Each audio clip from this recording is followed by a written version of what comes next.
et bienvenue dans les rendez-vous partenaires. Nous allons parler de justice aujourd'hui, notamment de justice utile avec Amiel Feldman. Bonjour. Bonjour. Vous êtes fondateur et président d'eJust. Alors tout d'abord, la première question, c'est quelle est la différence entre l'existence et l'exercice d'un droit? Eh bien, depuis quelque temps, en Europe et particulièrement en France, nous avons accès à des droits. Nous avons reçu des droits, ils ont été proclamés, promulgués, et que ce soit des droits fondamentaux, des droits économiques, des droits sociaux, ou même des droits personnels, nous avons toute une série de droits.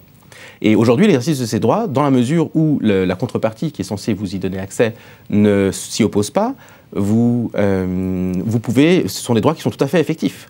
Le problème vient lorsque la contrepartie, que ce soit l'État pour un droit fondamental ou pour un droit économique, une contrepartie contractuelle, n'est pas d'accord avec l'exercice de votre droit, ou on n'a pas la même interprétation sur l'existence de votre droit. Ce jour-là, la méthode juridique de résoudre le problème, c'est le procès, donc l'accès à la justice. Or aujourd'hui, l'accès à la justice, de par la lenteur et l'engorgement des tribunaux, est, ma foi, un procédé qui est pas tout à fait facile. Et donc, dans ce contexte-là, quand on se rend compte de cela, on se rend compte que, quelque part, l'exercice des droits est illusoire. La France, d'ailleurs, a été condamnée par la Cour européenne des droits de l'homme pour violation des droits à un procès équitable. Pourquoi? Eh bien, à l'article 6 de la Convention européenne des droits de l'homme, convention à laquelle la France est signataire, et la plupart des pays européens, et même certains pays au-delà, comme la Russie ou Israël, l'article 6 dit que chaque justiciable doit avoir un droit à un procès équitable. C'est un des droits fondamentaux et même un des plus importants.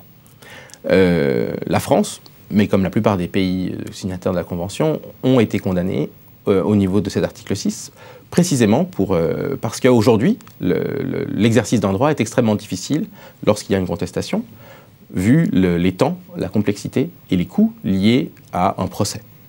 Et donc, finalement, l'essence même, l'existence même d'un droit à procès équitable, aujourd'hui, n'est pas quelque chose d'établi en Europe et en France. Alors, quels sont les moyens justement pour résoudre ce problème et faire en sorte que la justice devienne une justice effective? Eh bien, en France, nous avons la chance d'avoir des juges étatiques et des tribunaux étatiques très compétents.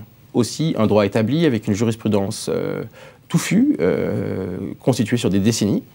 Nous avons par ailleurs plus de 100 000 professionnels du droit, avocats, notaires, huissiers, services juridiques, professeurs, enseignants en droit, et un droit de l'arbitrage qui permet un élargissement des personnes capables de rendre la justice, bien établi dans le Code civil et avec une jurisprudence de nouveau bien établie sur des décennies.